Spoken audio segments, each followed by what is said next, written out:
Nagbabalik ang PTV Balita Ngayon. Iginawad ni Pangulong Ferdinand R. Marcos Jr. ang Order of Sikatuna kay Japanese Ambassador to the Philippines, Koshikawa Kazuhiko.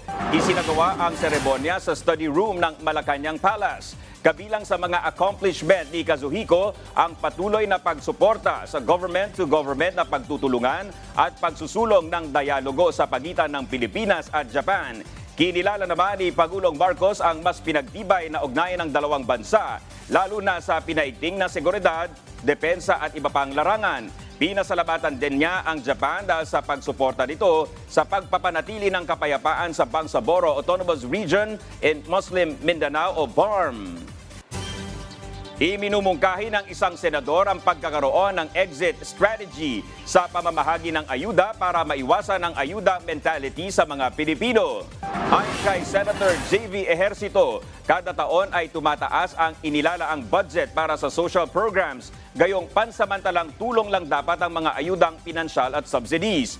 Dapat din umanong may sapat lang na panahon para sa pamamahagi ng tulong at kalaunan ay gagraduate din ang mga benepisyaryo.